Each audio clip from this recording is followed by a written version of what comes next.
정하윤 형제님께서 어려운 신명기 16장의 말씀을 공독해 주시겠습니다.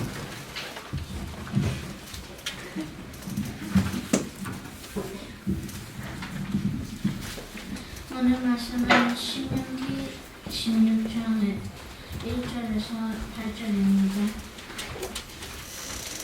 아비벌을 지켜내 하나님 여호와께 유월절을 행하라. 이는 아비벌에 내 하나님 여호와께서 밤에 너를 애굽에서 인도하여 내셨음이라. 여호와께서 자기의 이름을 두시라고 택하신 곳에서 소와 양으로 내 하나님 여호와께 유월절 제사를 드리되 유구병을 그것과 함께 먹지 말고 이래 동안은 무구병 곧 고난의 떡을 그것과 함께 먹으라. 이는 내가 애굽 땅에서 급히 나왔음이니 이같이 행하여 내 평생에 항상 내가 애굽 땅에서 나온 날을 기억할 것이니라. 그 일의 동안에는 내 모든 지경 가운데에 누룩이 보이지 않게 할 것이요 또 내가 전날 해질 때에 제사 드린 고기를 밤을 지내 아침까지 두지 말 것이며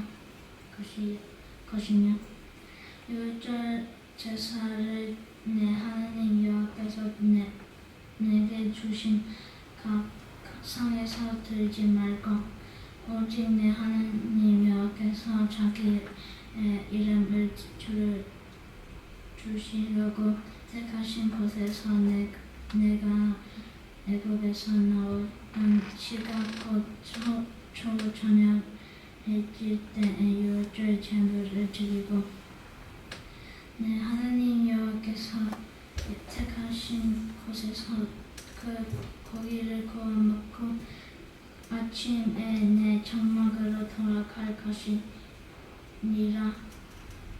나는 엿새 당한 무구병을 먹고 일곱째 날에 이 하나님 여호와 앞에 성을 모이고 일하지 말지니라. 아멘. 퍼펙트. 여러분 아비벌 무교병 그런 거 잘 읽으실 수 있습니까? 하연님은 100점입니다. 잘 읽었죠? 우리가 사랑하기 원하는 성경에 이런 말들과 이런 말씀들이 있다는 것을 하연님 통해서 다시 읽었습니다. 잠깐 기도드리고요. 이렇게 하나님 아버지, 주님 앞에 모든 것 드린 우리의 마음 주의 말씀으로 채워지기를 원하여 주님 말씀 앞에 나아갑니다. 진리의 성령께서 기록된 이 말씀을 부족한 자가 풀어 강론할 때에 성령께서 직접 예배하는 모든 자들의 귀에 말씀하시고 마음에 말씀하사 깨닫게 하시고 우리 하나님의 뜻이 무엇인지 알게 하시고 그 말씀대로 어떻게 살기 원하시는지 성령님의 뜻을 깨닫는 이 시간 되게 하여 주시옵소서. 또 한 주간 그 말씀 붙잡고 주의 말씀 그 길로 걸어가는 주님의 말씀의 사람들 되게 한 사람 한 사람 축복하시고 붙들어 주옵소서. 예수님 이름으로 기도드립니다. 아멘.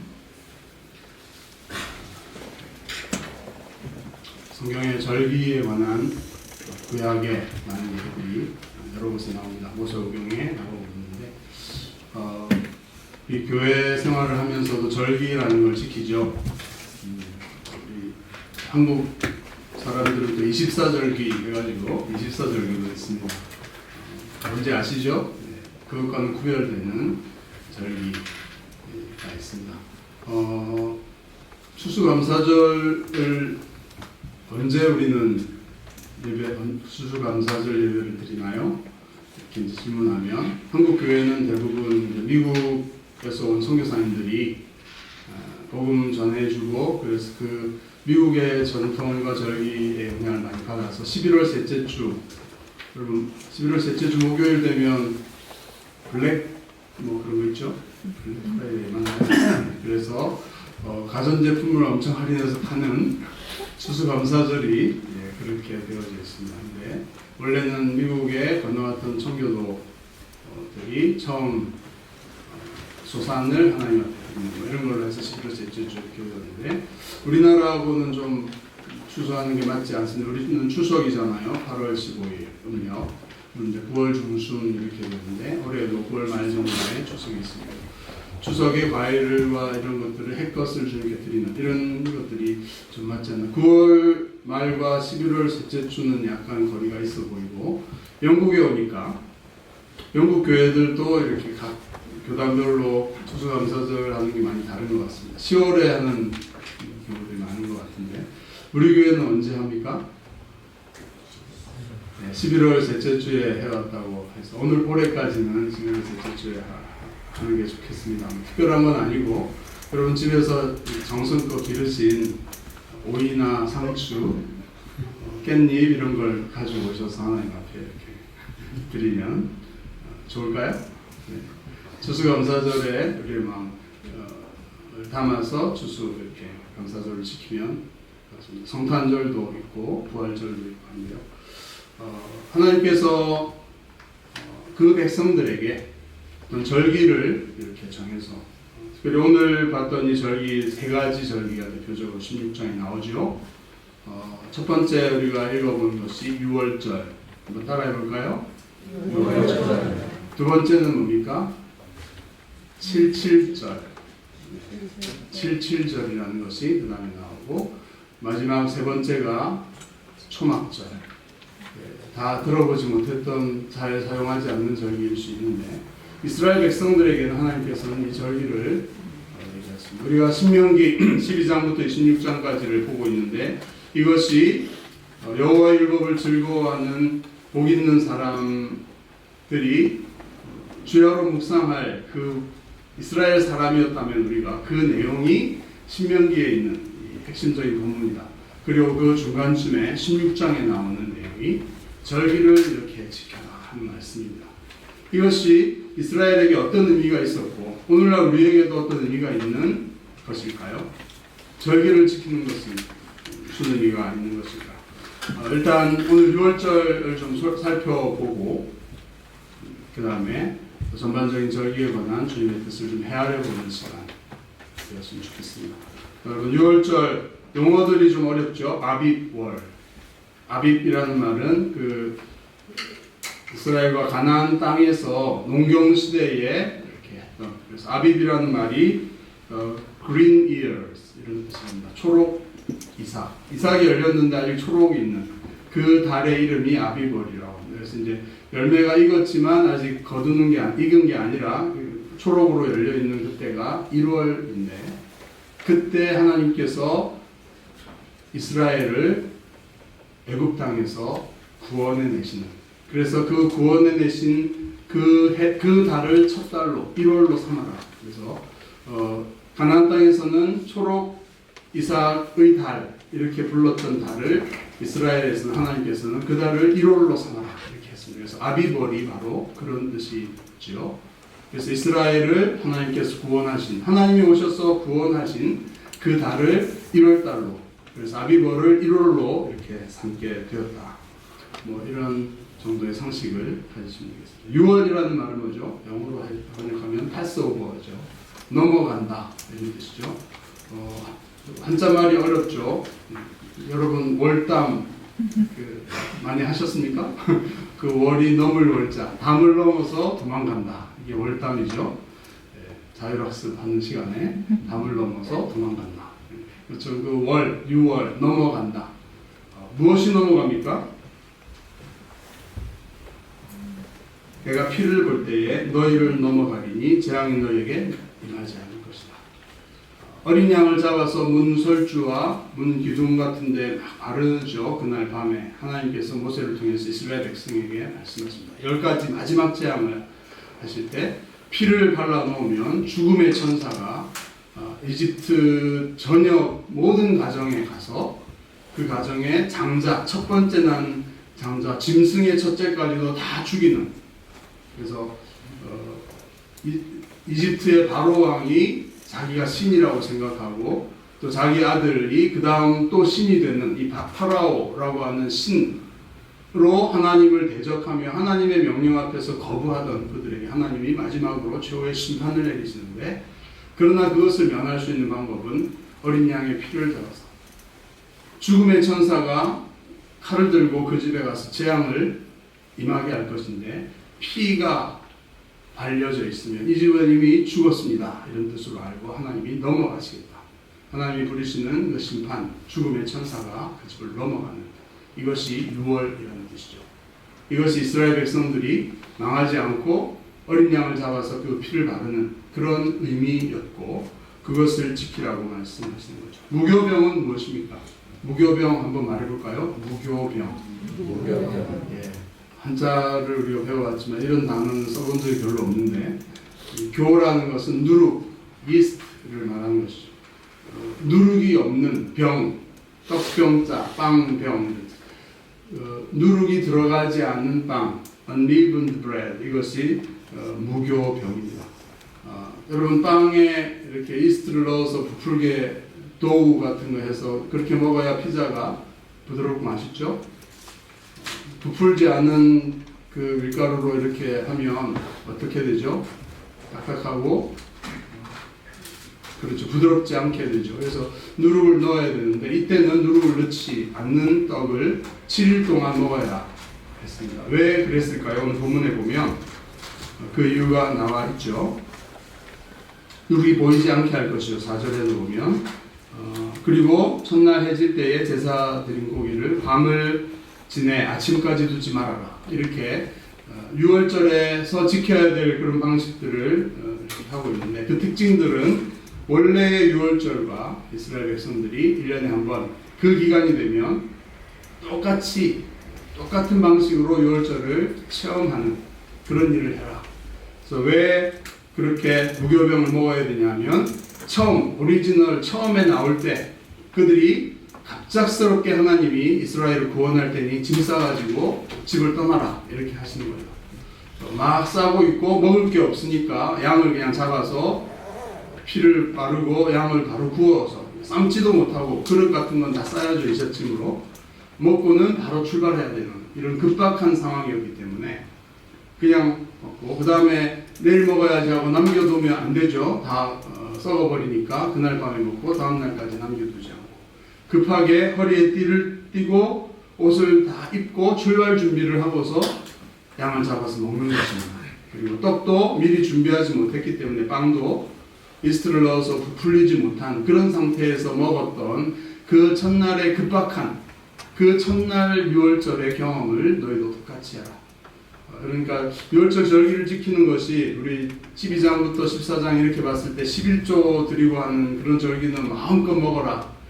포도주와 독주도 다 가져와서 마음껏 즐겨라 이렇게 했는데, 이 6월절 절기는 그렇게 풍성했을까요?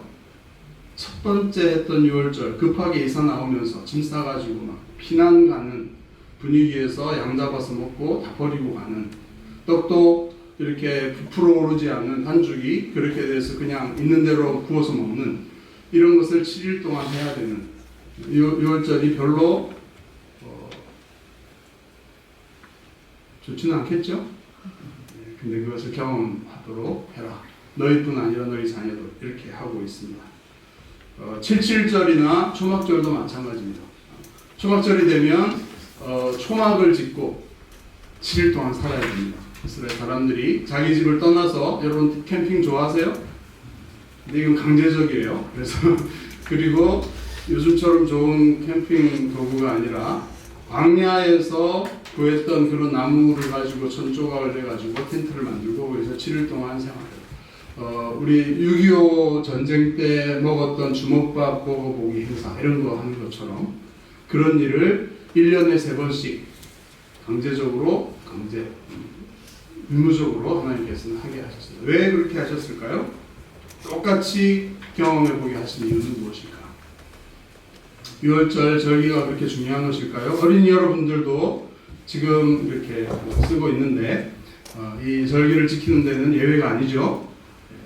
애들은 소화력이 안 되니까 원래 이렇게 반죽해 놓은 것을 이렇게 할 수 없습니다. 모두 똑같은 걸 먹고 광야 생활을 체험하고 이렇게 하도록 6월절에 왜 그랬을까요? 연대성이라는 말 한번, 언약적 연대성이라는 말 한번 말해봅시다. 시작. 언약적 연대성. 예, 굉장히 어려운 말이죠. 어린이들은 또 청소년들은 잘 알지 못한 언약이라는 말, 하나님과 이스라엘 백성이 세운 어떤 관계, 계약 관계, 약속 관계 이런 것이라면 언약적인 연대성, 연대되어 있는 하나님과 언약한 그 이스라엘 백성들이 그들만이 아니라 그 후손들과도 연대되어 있다. 그래서 그 후손들에게 6월절을 지키라고 하는 것의 의미는 이런 의미가 있다는 것을 알 수 있습니다. 여기 살아있는 우리, 자 우리 거기 신명기 5장 2절 3절 부분 같이 한번 읽어보겠습니다. 그러면 뜨죠. 시작. 우리 하나님 여호와께서 호렙산에서 우리와 언약을 세워주셨나니 이 언약은 여호와께서 우리 조상들과 세우신 것이 아니요 오늘 여기 살아있는 우리 곧 우리와 세우신 것이다. 신명기 5장에 이렇게 나와 있습니다. 신명기 5장에서는 10계명을 모세가 설명하면서 그 대상은 누구입니까? 이제 가나안 땅에 들어가는 2세대 출애굽 2세대 사람들입니다. 그들이 광야에서 40년 동안 머물면서 출애굽 1세대 20세 이상으로 이 출애굽의 놀라운 일을 경험했던 자들은 다 죽었습니다. 그래서 20세 미만이었던 40년이 지났으니까 지금 거기 있는 무리들은 몇 살쯤 됐을까요? 모세와 아론과 갈렙과 여호수아만 빼고 나머지는 다 60이 되지 않는, 그리고 출애굽을 경험했던 그 사람들은 40에서 60 사이의 사람들이 출애굽을 경험하고 20세 미만으로 경험했던 사람들이 광야에서 40년을 보내고 가나안 땅으로 건너가기 위해서 모압 평지에 앉아 있는 것입니다. 모세가 말을 하고 있고 너희가 바로 그런 사람이고 우리는 바로 그런 2세대인데 모세의 얘기는 뭡니까? 하나님이 호렙산 시내산에서 언약을 세우셨는데 우리 조상들과 세우신 게 아니라 죽은 1세대와 세운 게 아니라 너희 2세대와, 그러니까 40세 미만의 사람들은 태어나지도 않았던, 시내산에서 하나님 언약할 때 태어나지도 않았던 그런 사람들을 향해서 우리 너희가 하나님과 시내산에서 언약을 세운 바로 그 사람이다 라고 얘기하는 거죠. 그 말은 조상들이 사실은 시내산에서 언약을 세웠지만 그 언약에 참여한 사람으로서 그 40여 년 전에 시내산에서 세웠던 그 언약에 우리가 직접 참여한 것이다.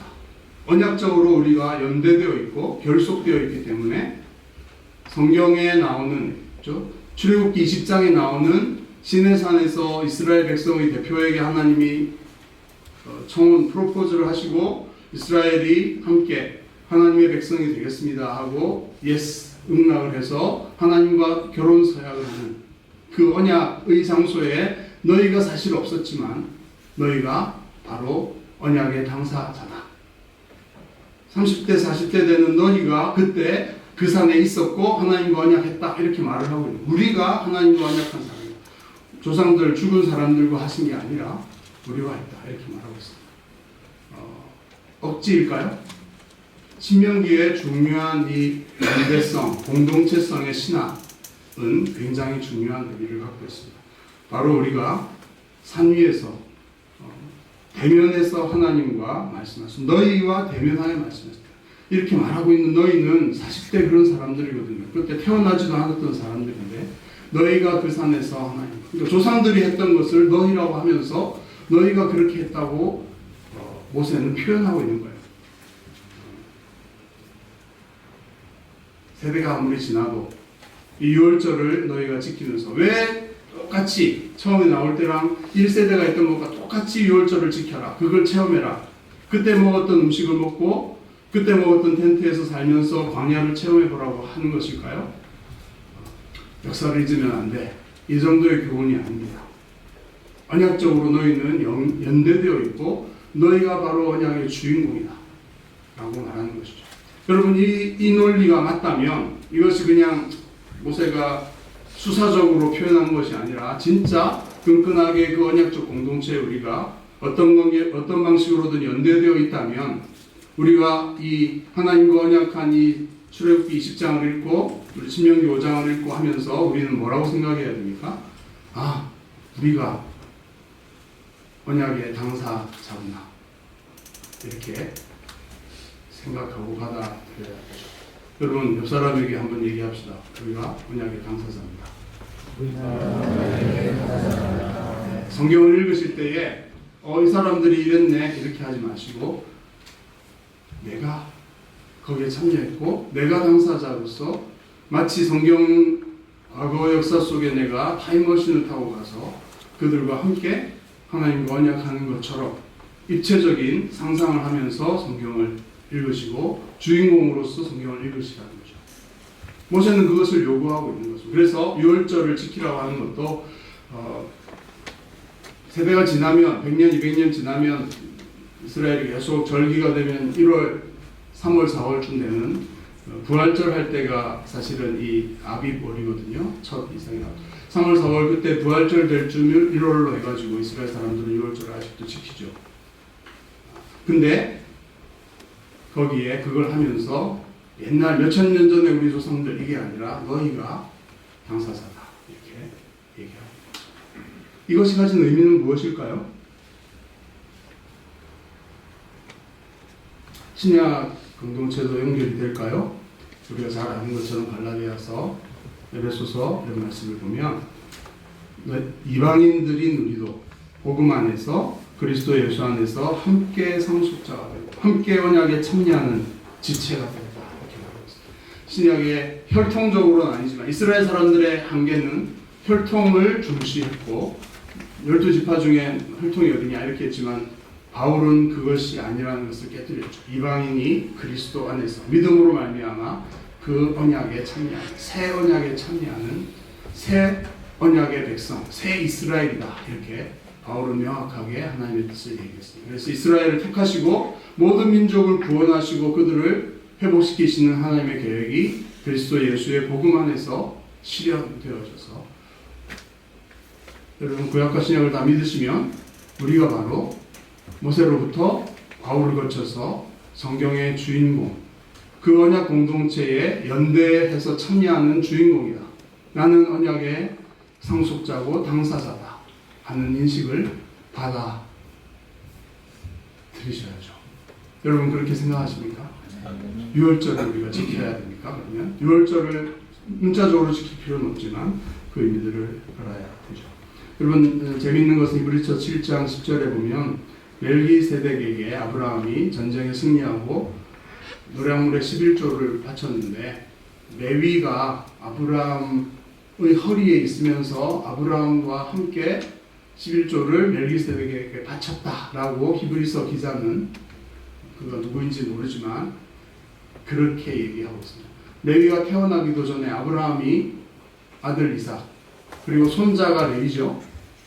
12지파가 야곱의 자녀들이니까 레위는 태어나지도 않았고 아직 허리에 있는 상태에서 아브라함이 11조를 멜기세덱에게 드렸는데 레위도 아론 자손도 더 높은 제사장인 멜기세덱에게 레위 자손도 11조를 드렸다라고 얘기하고 있습니다. 억지를 부리는 게 아니라 언약적으로 연결되어 있기 때문에 아브라함이 한 것이 그 후손들이 한 것과 같다. 이런 식으로 표현하고 있는 것이 있습니다.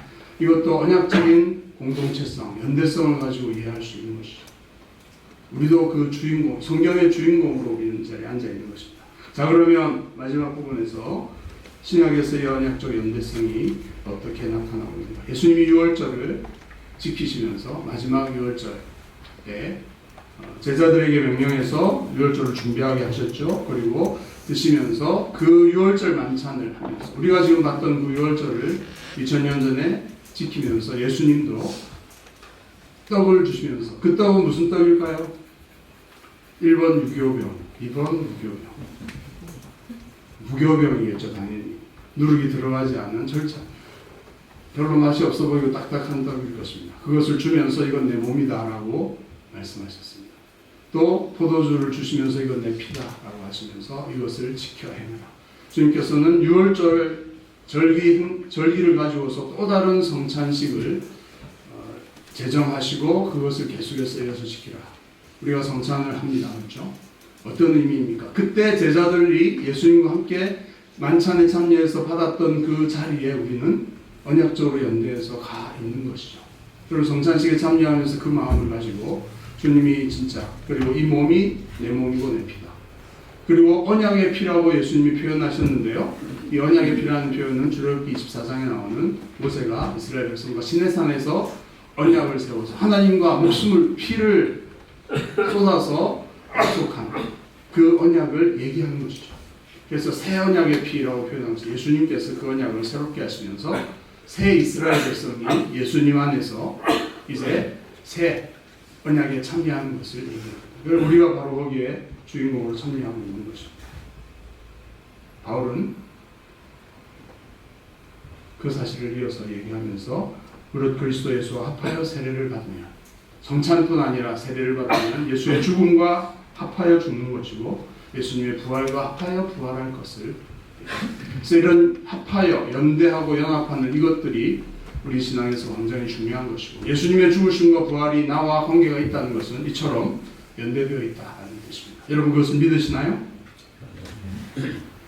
그래서 바울은 이렇게 말하죠. 같이 한번 읽어봅시다. 내가 그리스도와 함께 십자가에 못 박혔나니.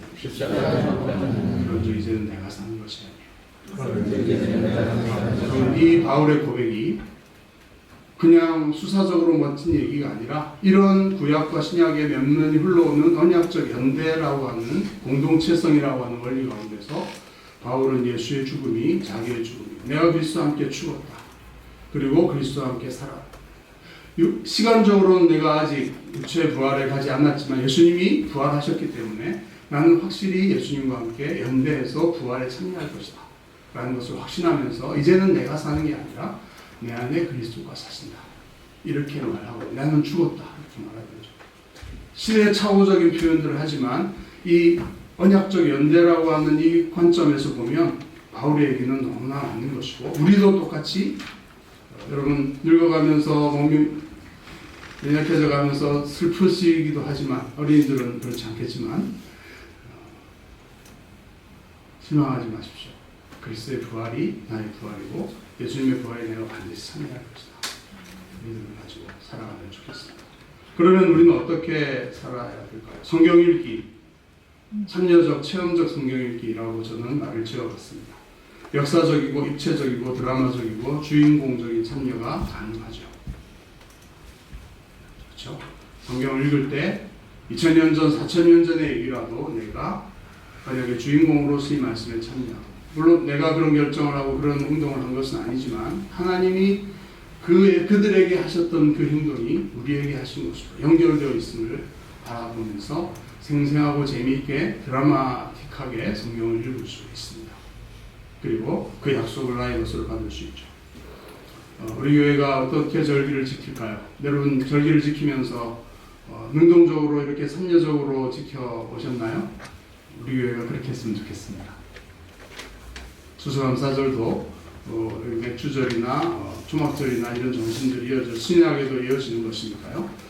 적극적으로 내가 하나님 앞에서, 하나님이 4,000년, 3,500년 전에 출애굽하셨던 것이 나에게 주신 놀라운 구원이라고 생각하고 그 기쁨과 감격으로 그 현장에 있는 것처럼 참여하면 좋겠습니다. 2000년 전에 예수님이 자기의 몸을 내 몸이다 하고 떡을 주시면서 그 다음 날 새벽에 잡히시고 그 다음 날 오후에 실제로 십자가에 달려서 자기를 주셨습니다. 그 자리에 있던 제자들처럼 그 현장에 우리가 참여하는 가운데 성찬에도 참여하고 예수님의 세례식에도 참여하고 이렇게 할 수 있었으면 좋겠습니다. 그러면 우리 자녀들이 그것을 함께 경험하면서 온몸으로 말씀을 체험하는 현장이 될 것입니다. 그것이 절기죠. 자녀들에게 교육하기 위한 절기의 의미가 크긴 하지만 우리 자신이 먼저 그 현장에, 그 역사적인 현장 속에 내가 생생하게 참여하는 이것을 잃어버리면 자녀들에게 책임을 떠넘기고 너희는 잘해라 이렇게 할 수밖에 없습니다. 내가 주인공이 되어서 그 절기, 그 행사에 참여하는, 예배에 참여하는, 성찬에 참여하는 이가 되어지고 거기에 감격이 있고, 그래서 저는 질문을 했죠. 우리 교회가 성찬이나 이런 행사에 참여하면서, 절기에 참여하면서 그 연대성 지수는 얼마나 되어왔습니까? 여러분 얼마나 연대, 한 90%는 싱크로율이 보였나요? 아니면 옛날 이야기로 생각하고 그래 감사해야지, 역사적으로 리멤버 해야지, 이게 아니라 주도적으로 내가 그 현장에 참여하는 거죠. 참여할 수, 상상력을 발휘하고 믿음을 가지고서 말씀에 참여하는. 그래서 살아있는 말씀이 살아있는 그런 절기를 축복합니다. 설교 한번 듣고요, 그렇게 되지 않습니다. 묵상하고 생각하고 준비하고 그렇게 해서 점점 깊이 그 말씀이, 딱딱한 말씀이 속에 들어와서 풀어지고 소화되는 것처럼 우리의 피와 살이 되고 우리 내장에서 다 소화해서 우리의 것이 되어질 때에 예수님과 같은 인격으로 될 수 있는 말씀, 그런 노력들을, 소화의 노력, 연구의 노력들을 함께 해야죠. 그래서 그냥 성찬에 참여해도 주님과 함께 2000년 전 그 마가의 다락방에서 주님의 떡을 먹으면서 그러지 마세요, 발 씻겨주고 이런 장면들이 막 생생하게 있으면서 감동과 감격이 우리 안에 늘 있어요. 여러분 그런 성찬에 참여하면 2000년 전에 그 다락방에 참여하는 것처럼 그런 은혜가 매주마다 있다면 얼마나 우리의 삶이 생생하게 살아있겠어요. 성경이 죽어있고 옛날의 기록이 아니라 살아있는 말씀을 다 볼 수 있는 그런 교회 되길 바랍니다. 같이 노력해 보십시다. 그런 은혜가 있기를 축복합니다. 찬양 부르면서 함께 기도하고 마무리하겠습니다.